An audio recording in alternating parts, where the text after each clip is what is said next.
Hello friends, सभी को good morning. उम्मीद है लोग सभी लोग अच्छे होंगे। आज हम बात करते हैं 28/3/2026 के करंट के जितने भी क्वेश्चन बनेंगे आज हम इस वीडियो में डिस्कस करेंगे। बात करते हैं आपके आने वाले एग्जाम जैसे कि लेखपाल, यूपीपीसीएस, डीएसएसबी, जिस भी एग्जाम में आप बैठेंगे इस वीडियो से क्वेश्चन देखने को आपको मिल सकते हैं, तो इसको पूरा देखिएगा, स्किप मत करिएगा। बात करते हैं क्वेश्चन नंबर 10, 11 बहुत ज़्यादा महत्वपूर्ण आपके लिए होने वाला है, तो ज़्यादा टाइम ना वेस्ट करते हुए बात करते हैं। उससे पहले अगर आप चैनल पर नए हैं तो प्लीज़ इसको सब्सक्राइब और शेयर जरूर कर दें। तो चलिए हम अपने क्वेश्चन की दुनिया में प्रवेश करते हैं। फर्स्ट क्वेश्चन आपकी स्क्रीन पर यह रहा। बात करते हैं कि पीजीए हाउस्टन ओपन किस खेल से संबंधित एक प्रमुख टूर्नामेंट है। तो बात कर लेते हैं किससे संबंधित है, तो गोल्फ बी ऑप्शन इसका बिल्कुल करेक्ट होगा। कुछ और इसके बात कर लेते हैं। पीजीए का फुल फॉर्म है प्रोफेशनल गोल्फर एसोसिएशन, गोल्फ के सबसे प्रतिष्ठित दौरों में से एक है। ह्यूस्टन ओपन अमेरिका के टेक्सास राज्य में आयोजित किया जाता है। इसमें दुनिया के शीर्ष गोल्फ खिलाड़ी हिस्सा लेते हैं। 27 मार्च को इसके महत्वपूर्ण दौर पर आयोजित किया गया था। बात कर लेते हैं कुछ और इसके बारे में। गोल्फ प्रेमियों के लिए यह टूर्नामेंट मास्टर टूर्नामेंट की तैयारी के रूप में भी देखा गया है। तो बात कर लेते हैं अगले क्वेश्चन की ओर। क्वेश्चन नंबर सेकंड, इंग्लैंड और किस देश के बीच 27 मार्च को हुए अंतर्राष्ट्रीय फुटबॉल मैच की जगत में काफ़ी चर्चा हुई है। तो बात कर लेते हैं कि इंग्लैंड के साथ और किस देश के साथ यह मैच आयोजित हुआ था। बात कर लेते हैं उरुग्वे, तो बी ऑप्शन इसका बिल्कुल करेक्ट होगा। कुछ और बात कर लेते हैं इसके बारे में। यह मैच 27 मार्च 2026 को खेला गया, जो कि अंतर्राष्ट्रीय मैत्री मैचों का हिस्सा था। उरुग्वे दक्षिण अमेरिकी फुटबॉल का एक प्रमुख देश है। बात करते हैं इस दौरान खिलाड़ियों के प्रदर्शन पर दुनिया भर के स्काउट्स की नज़र थी। इस दिन खेल जगत में कई बड़े अन्य बदलाव और घोषणाएं भी हुई हैं। फुटबॉल कैलेंडर में मार्च के अंत के ये मैच टीम की रैंकिंग के लिए बहुत ही महत्वपूर्ण हो जाते हैं। तो बात कर लेते हैं अगले क्वेश्चन की ओर। क्वेश्चन नंबर थर्ड, विश्व रंगमंच दिवस की शुरुआत किस संस्था द्वारा की गई थी। तो बात कर लेते हैं किसके द्वारा की गई थी। मोस्ट इंपॉर्टेंट क्वेश्चन है, पूछा जा सकता है आपके एग्जाम में। तो बात कर लेते हैं UNESCO के द्वारा, ठीक है। कुछ और इसके बारे में बात कर लेते हैं। आईआईटीआई की स्थापना 1948 में यूनेस्को के सहयोग से की गई थी, ठीक है। और 1961 में आईआईटीआई ने पहली बार 27 मार्च को थिएटर के रूप में चुनने का प्रस्ताव रखा था। वर्तमान में आईआईटीआई का मुख्यालय पेरिस, फ्रांस में स्थित है। तो बात कर लेते हैं कि यह दुनिया का सबसे बड़ा प्रदर्शन कला नेटवर्क है।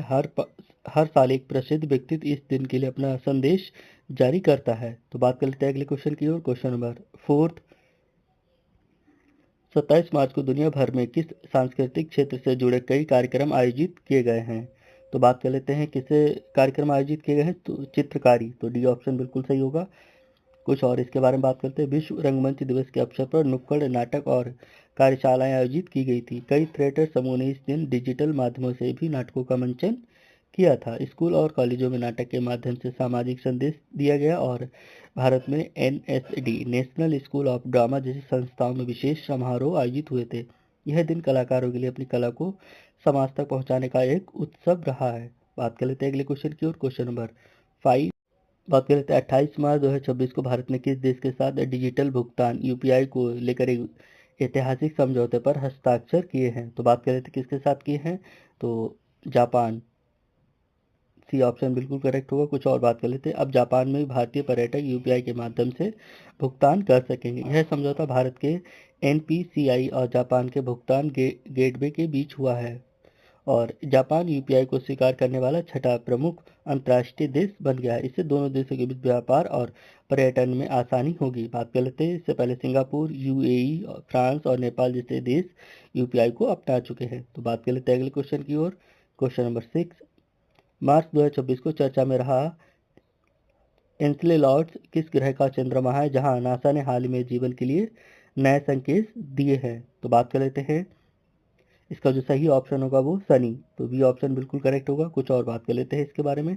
नासा के कैसिनी मिशन के डेटा विश्लेषण से यह फास्फोरस और जटिल कार्बनिक अणु मिले हैं। कुछ और बात कर लेते हैं। एन्सेलॉट्स की तरह बर्फ से ढकी हुई है, जिसे एक विशाल महासागर होने का अनुमान है। 28 मार्च को वैज्ञानिकों ने यहाँ हाइड्रोजन साइनाइड की उपस्थिति की पुष्टि की है, जो जीवन के लिए ऊर्जा का स्रोत हो सकता है। इसे और सौरमंडल में पृथ्वी के बाहर जीवन की खोज के लिए सबसे उपयुक्त स्थान माना जा रहा है। शनि के पास वर्तमान में सौरमंडल में सबसे अधिक 146 चंद्रमा हैं। बात कर लेते हैं अगले क्वेश्चन की ओर। क्वेश्चन नंबर 7, 28 मार्च 2026 को भारतीय नौसेना में शामिल किए गए INS हिमगिरी का प्राथमिक कार्य क्या है? तो बात कर लेते हैं, मोस्ट इम्पॉर्टेंट क्वेश्चन है। गाइडेड मिसाइल स्टील फ्रिगेट, तो बी ऑप्शन बिल्कुल करेक्ट है। कुछ और बात कर लेते हैं। आईएनएस हिमगिरी प्रोजेक्ट 17A के तहत बनाया गया अत्याधुनिक युद्धपोत है। इसे मझगांव डॉक रिबिल्डर्स लिमिटेड द्वारा स्वरूप से विकसित किया गया है। बात कर लेते हैं, इसमें दुश्मन के रडार से बचने के लिए स्टील फीचर का भी उपयोग किया गया है। यह जहाज सतह से सतह और सतह से हवा में मार करने की क्षमता और मिसाइलों से लैस है।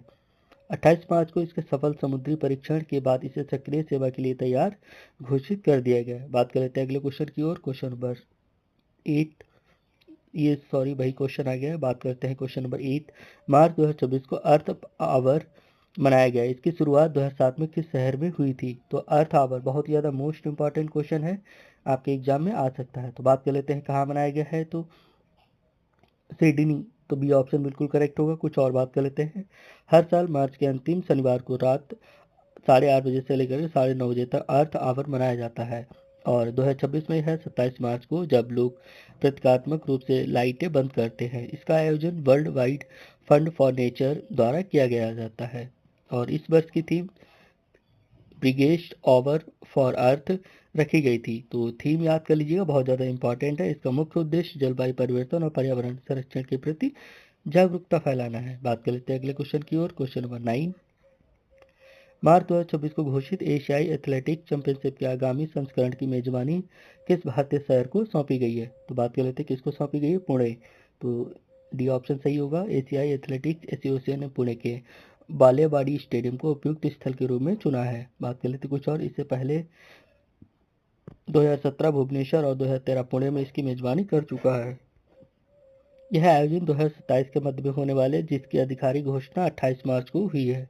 इससे चैंपियनशिप में एशिया के 45 से अधिक देशों के एथलेटिक्स भाग ले गए।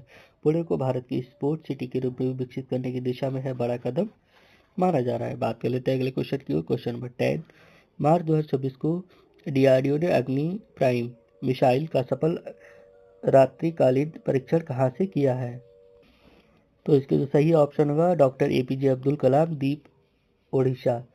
बात कर लेते हैं कि अग्नि प्राइम एक नई पीढ़ी की मध्य दूरी की बैलिस्टिक मिसाइल है और इसकी मारक क्षमता 1000 से लेकर के 2000 किलोमीटर के बीच बताई जा रही है। यह मिसाइल परमाणु हथियार ले जाने में सक्षम है और इसे मोबाइल लॉन्चर से भी लॉन्च या दागा जा सकता है।